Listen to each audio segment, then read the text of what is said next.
That iPad right there hands to me. I have a copy of my iPad. Oh, sweet. Yeah. All right, everybody. This is James Allen. He's the vice president of the Liberty, a founding member of CinemaClick. And he wrote and will be directing this movie. This will be the next movie CinemaClick works on after the audition. We'll be contributing cast and possibly some crew, depending on how things go. But yeah, we were going to cast some parts real quick. So here's a copy. They should be able to just swipe right. So let me go through. I'm just going to read the whole character list if that's cool. Yeah, go for it. And then people can raise their hands and we can pick some people out. So the main character is Garvey. He's a chubby 20-something that hates cleaning up after himself, loves smoking weed from his bongosaurus while playing Street Fighter. He's Sarah's live-in boyfriend. We have Sarah, Garvey's cute but somewhat plain-looking girlfriend, works all day at her hospital job and is sick of coming home to Garvey's mess. We have Charles, a.k.a. the Big Muddy Monster. He's a proper, polite chap who can no longer stay in his swamp due to the new construction of a Red Robin by the river. He sucks up to Sarah, is Garvey's rival. And then we have Mrs. Langrick, a concerned old lady who lives in the neighborhood. She's Ernie's mama. Since I think Ernie is like one line, you can do the Ernie part. Yeah. Cool. Anybody interested in coming up and reading for Garvey, doing a blind reading for a chubby 20-something that hates cleaning up after himself and loves smoking weed from his bongosaurus while playing Street Fighter? Major, you want to come up and do it? Sure, yeah, come on up. I didn't see any other hands go up, I don't think.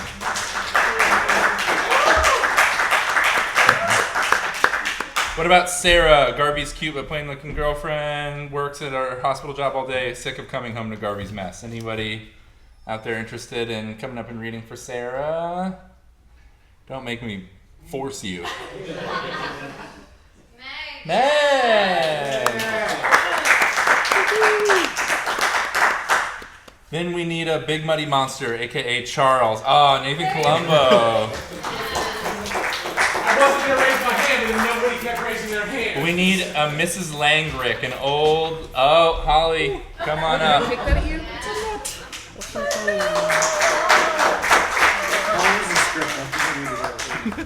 Hi, I'm James. This is a script that I wrote when I was in college for a finals project. And if anyone here's been to film school, you'll know that finals in film school can be really tough because everybody has to work with everybody else and everybody also has to have a film to be done.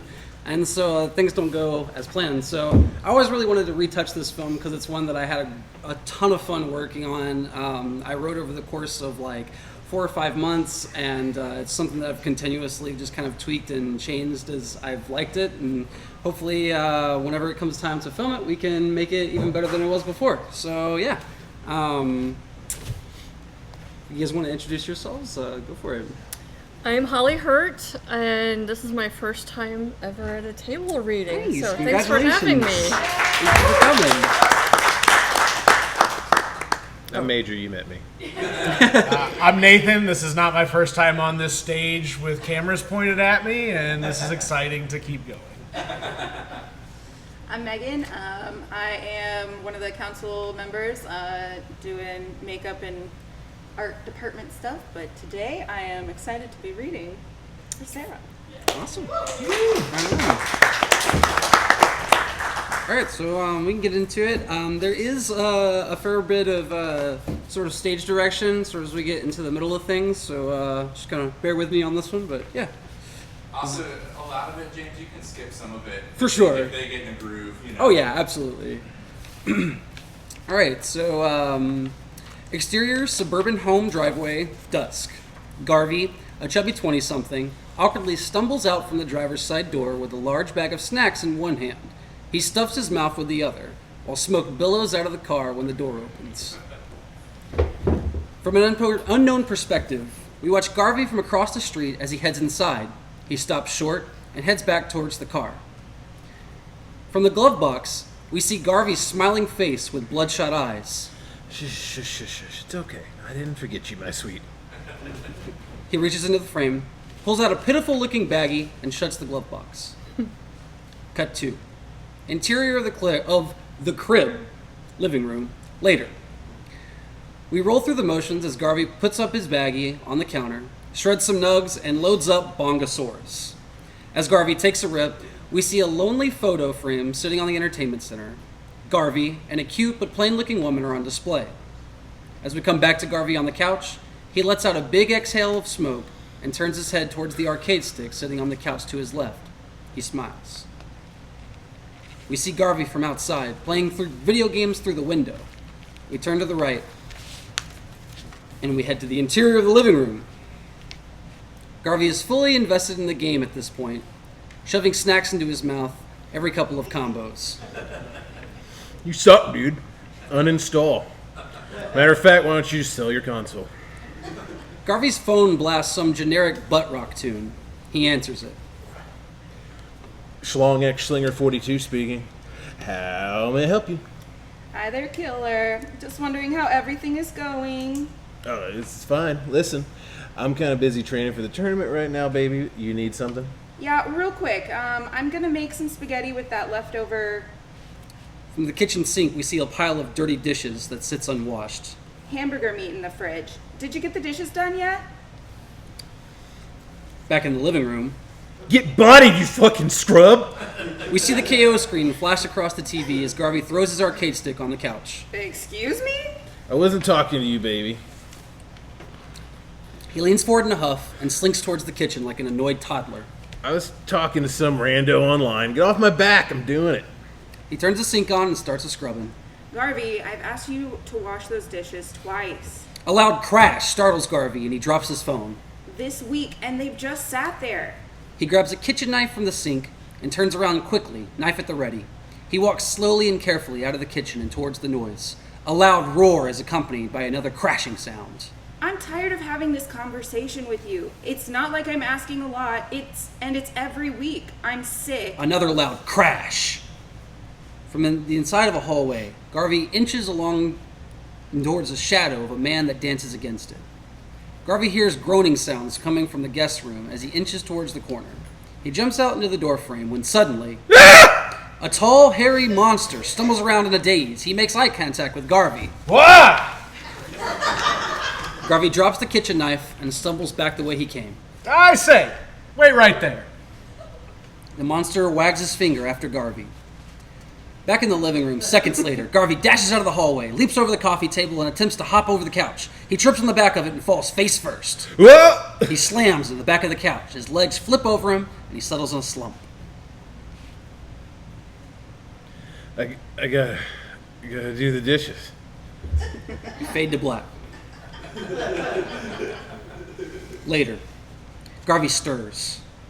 From his perspective, we see the monster leaning down over him. Are you all right, sport? Garvey sits straight up. Oh, thank heavens. For a moment there, I wasn't sure. No, wait, calm down. You're a Please, old sport, if you would, lend me an ear, just for a moment. The monster tries to placate Garvey, attempting to get closer to him as Garvey jumps back. Get away from me, you monster, man!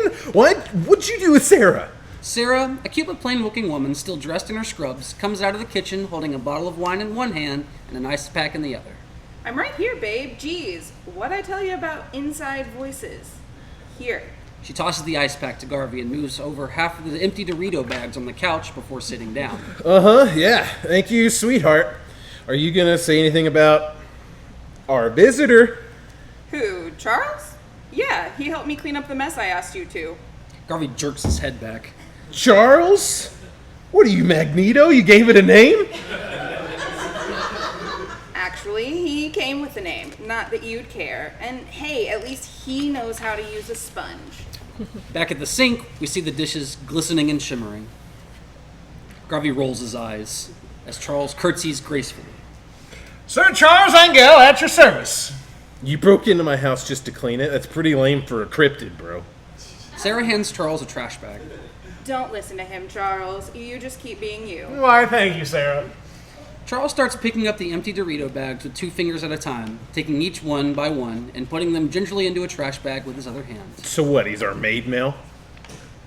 No, Garvey, he's not our maid. You're just so excited to shirk what little responsibility you have in this world, aren't you? No. Don't give me that. Just because you're the one working. Charles hesitantly puts down the garbage bag and steps closer. Excuse me. Just too lazy to get a real job.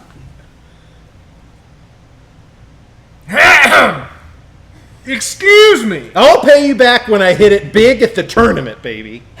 He takes another step forward, almost on top of him at this point. Excuse me.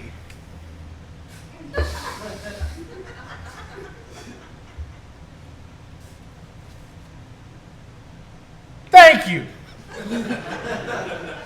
You see, as I mentioned to Sarah while you were incapacitated, there's some construction going down by the river, and my normal home is completely inaccessible. This always happens this time of year. First there was that time in the 40s when the war effort came knocking, and I got a little place outside of London.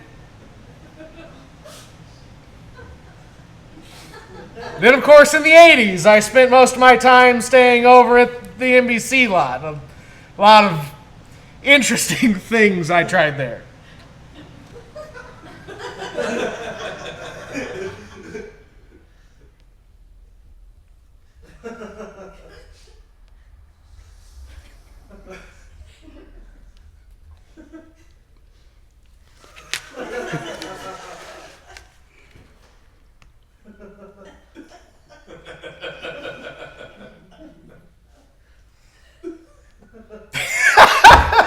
Sorry. After all that, they still decided they want to build a Red Robin, apparently. So, I could use a place to stay if this isn't terrible. No, absolutely not. Sure thing, Charles. There's a spare room in the back. All right. Either you ask him to go nicely, or I'm gonna kick him out. You'll do no such thing.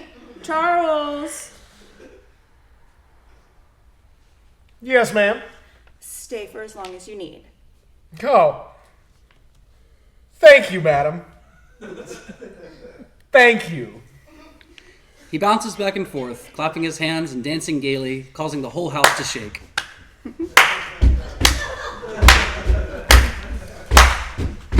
From inside the crib, we see Garvey, Sarah, and Charles go a week as roommates. Montage. Garvey gets flustered with Charles vacuuming the floor and getting in the way of the TV while he's trying to play Street Fighter. Charles is entranced by the game, unmoving while the vacuum runs loudly and Garvey hollers. Sarah steps through the front door as she arrives home from work. Charles is there waiting with a martini in one hand and some Advil on a tray in the other. Garvey and Charles sit on the couch watching TV. Charles changes the channel and Garvey changes it back. A childish scuffle ensues. Sarah and Charles giggle together while making dinner. Garvey looks on with a roll of his eyes. Charles walks outside to get the paper and is spotted by a local. He casually waves hello and walks back inside as the local freaks out and runs away, calling to his mama. In montage. From inside the crib, we see Charles as he shuts the front door behind him ever so casually. Bam! Garvey's right there, right in front of him, with a bowl of cereal in tow. Hey, man. What's going on? Nothing. Just grabbing the paper and stuff. Oh, right. There's some important giant swamp monster stuff in that paper. Now that's offensive. A ferocious knock at the door erupts. Sarah? Garvey? Are you okay? What did you do? Nothing, I swear. Oh, I'm old lady. I was looking for the name.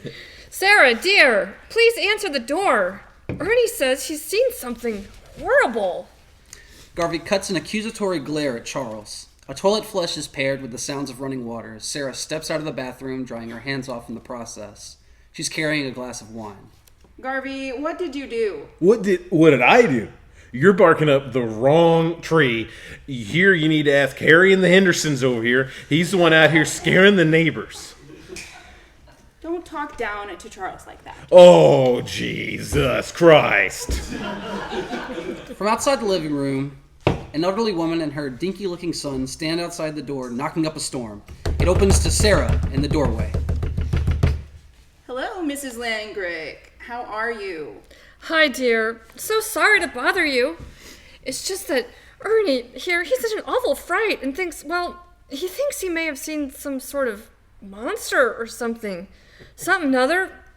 Go inside your house. Oh, Mrs. Langrick. That's just Garvey. You know, he's been playing his video games so much lately for his little tournament that Sarah looks to Garvey, who's standing just out of sight. he's kind of put on some pounds. Yeah. Oh, okay, yes, I see. Well, that's all then. Well, thank you so much for your concern, Mrs. Langrick, but we're all fine here. Yeah. Oh, of course, dear. Oh, by the way, have you seen Mr. Lucky? He hasn't been home for his food in a few days. Oh, that's terrible. I haven't seen him, but I'll be sure to keep an eye out for him, and I'll go let Garvey know too. Oh, okay, thank you so much, dear. Well, I'll leave you two to it then. Mrs. Langer cautiously walks away, taking baby steps backward off the front porch before turning around and hurrying away. From inside the crib, Sarah shuts the door angrily. What the fuck, Garvey? Me? What the fuck? You should be mad at him. Charles is sitting on the couch minding his business. He looks a little uncomfortable. Garvey, he only went out there because I asked him to. After I asked you to go and get the paper 2 days ago. It's the paper. Who cares? That's not the point. Why is the monster more of a gentleman than you? Whatever. You're drunk. You're high. Oh my god. Sit. Oh. Charles interrupts the couple's scuffle as he starts to cough and choke up. He bends over, coughing up more voraciously. Sarah, he's puking. Don't try and change the subject. Charles comes right on out with it. A wet and soppy hairball plops out onto the coffee table with a flop. Jesus, would you eat a cat? Yeah! What are you, like, Alf? Yeah! That was me! You were Alf. Yeah! OMG, I love Alf. I have so many questions. Sarah's good and drunk at this point. She gives Charles a flirtatious shove, and Charles and Garvey stare daggers at each other. From inside the... Garvey, Sarah, and Charles go another week as roommates. Montage. Charles and Sarah are seen having a girls' night, with Charles doing Sarah's makeup and feeding her snacks. Charles wedges his way in between Sarah and Garvey on the couch, plopping down with a bowl of popcorn. Sarah gleefully grabs a kernel while Garvey sits in place, giving Charles a look of skepticism. Charles shows off his Alf crew jacket to Sarah. She ogles it with stars in her eyes, and the two stare at each other's eyes for a little too long. Garvey wakes up in bed to find Sarah eating breakfast in bed while chatting up with Charles. Charles nods attentively for a moment and shifts his gaze, making prolonged, almost threatening eye contact with Garvey. In montage. From inside the crib, Charles and Sarah playfully laugh about nothing together as Garvey enters groggily. Hey, what the hell's going on with you two? Excuse me? Yeah, pray tell, what do you mean, old sport? Alright, stop calling me that. I love The Great Gatsby, and you're ruining it. So, knock it off, man. I'm serious. Garvey, you didn't even read the book in school, and you barely stayed awake during the movie. You know that's just how he expresses himself. That's just Charles being Charles.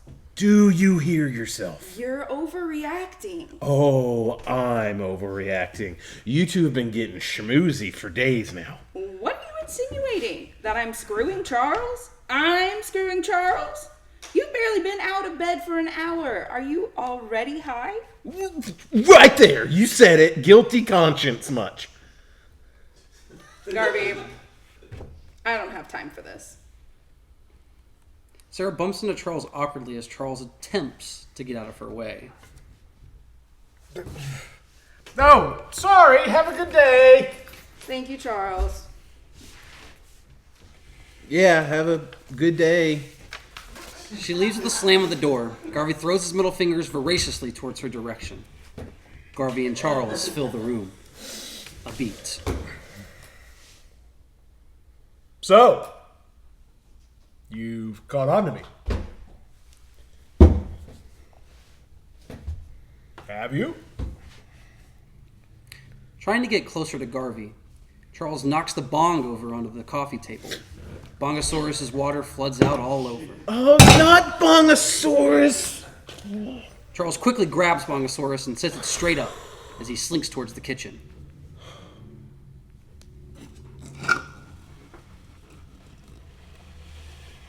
You see, Garvey, you're old news. He grabs a roll of paper towels.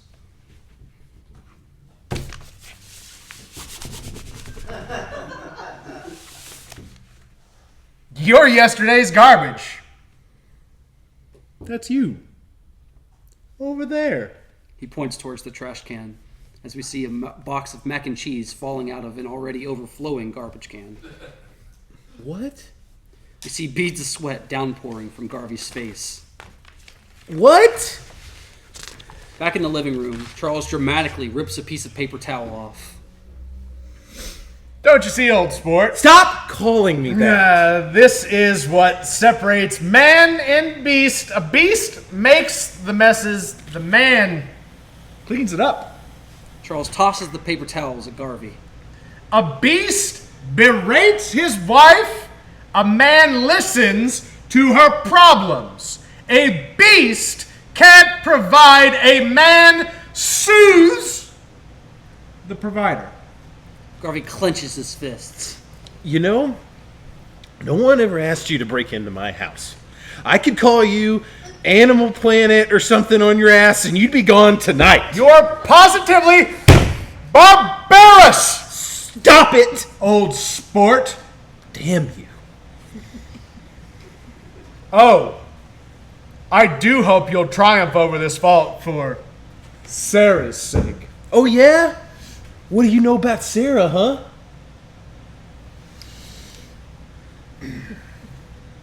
Well, I could tell you. Oh, yeah?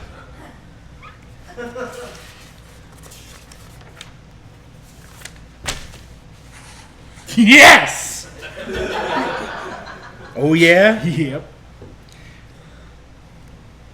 Well, tell me. I said I could. I didn't say I would. A true gentleman doesn't kiss. And tell me. You look, you crazy mother. You hairy mongrel. Hey! You stay away from me. Ah. Garvey punches Charles in the chest. Charles doesn't budge. Garvey immediately recedes back and cradles his hands in pain. Charles punches Garvey right back with another big wallop. Garvey falls backwards onto the coffee table, and it breaks his fall. Oh, God! You stay away from Sarah! Garvey struggles up to his feet. I'm giving you a choice. Garvey spits out a tooth. They circle each other with fists at the ready, like Roddy Piper and Keith David in They Live. All right. Either you get out of here and leave forever, or I'm going to make you eat that trash can. Not this year, not ever. All right, then. Okay. Okay, let's do it. From the interior of Sarah's car, she rides along, listening to a poppy beat, when suddenly her attention snaps away. She pats her scrubs down, reaches over to her purse in the passenger seat, and feels around for a moment. Nothing. Damn. She checks the rearview mirror and turns the car around. Cut 2. Interior of the sorry. Let me take a drink. Interior of the crib living room. I don't want to fight you. No. Garvey charges Charles. Charles bats Garvey to the floor with one swipe of his arm, like Harry from Harry and the Hendersons. Cut 2. We're back in Sarah's car as she pulls up to the driveway. And back in the living room, Charles picks up Garvey and throws him into the front door, and then Charles charges at Garvey.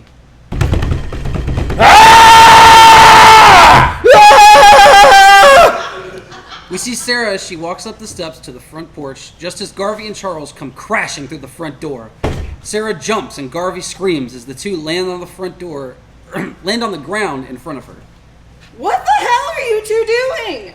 Garvey scrambles off of Charles and up to his feet. Charles scampers away from him fearfully and gets up to his feet as well. My stars, Sarah! It was horrible! He brutalized me so! Oh, shove it up your hairy. Enough. Garvey, why did you tackle Charles through our front door? He tackled me. He started it. He struck me. Garvey, He said he was gonna steal you from me. He started talking like some kind of James Bond villain, almost broke Bongosaurus, and then he said the beast was gonna soothe you, and he said he doesn't kiss and tell. I never! Charles, is this true? Well, Charles, I thought we were really making great progress. progress? Towards what? Well, What? you know. What do you mean?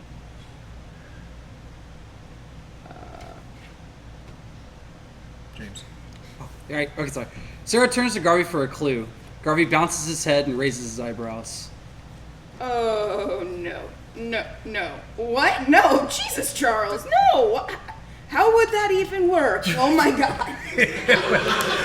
Well, I mean... No, stop!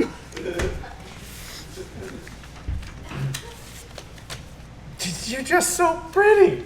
Enough. Is that what this was? I thought we were friends. But we were. We still can be. No, it sounds like we weren't. I can't handle you two anymore. I've had it. You're both monsters. Wait, what are you saying, baby? I'm saying I'm not your baby anymore, Garvey. We're through.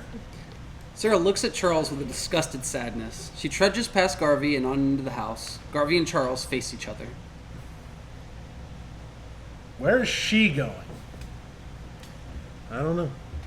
Sarah walks back out of the house, phone in hand. I'm late for work. Be out of my house when I get home. You serious? The car door slams off screen. She's serious. Charles and Garvey stand around on the front porch, watching as Sarah's car drives away.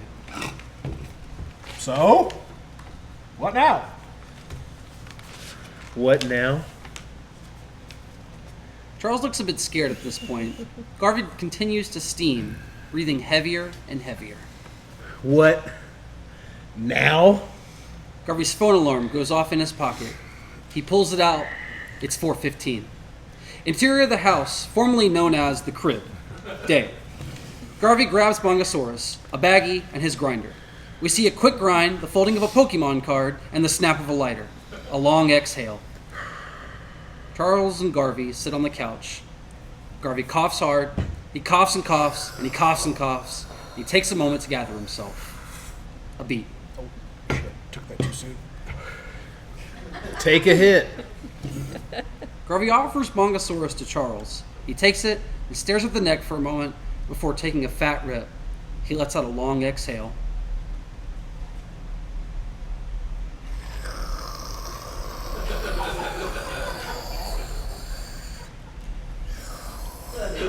Sorry, just touched your straw. It's alright. Yeah, method. Do you like the guy? I'm so sorry for everything, old sport. Listen, man. Seriously, I can't say I forgive you. But at the same time, we were already on our way out anyway. She wants a different kind of man than me. I don't want to be that kind of man. But it's cool. Now that I know you're kind of a piece of shit like me, maybe we can be buddies. Like, I mean, hey, we got the same taste in women. Charles' bottom lip quivers. Buddies? What? Yeah. Buddies. Charles smiles and offers Bongosaurus to Garvey. Garvey takes it back from Charles. Here. Let me. Buddy. Charles leans over to Garvey, and flicks the lighter on. Cut to black.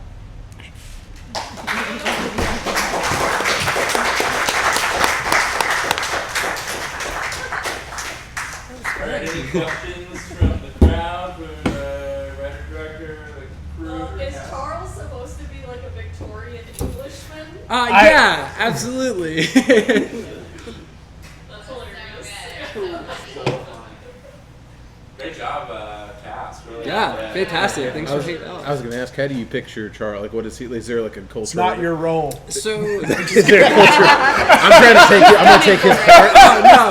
For it. I'm going to take his part. In my head, like, have you ever seen the show, like Wolford with like the dog? Okay, I was gonna ask that, I but kind I was of like imagine like a very like normal looking, but like just big corn-fed looking like guy, but he just has like the face of a caveman, almost like the old Geico ads, but he's very like gentlemanly, you know. Yeah, just a Guy Ritchie movie character, Yeah, but absolutely. but furry. Yeah, okay, got it. I see no semblance whatsoever. Was Garvey based off anyone that you? Myself. Yeah.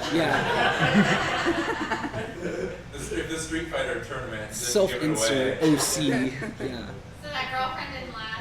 No, didn't. Love it. Great job, everyone.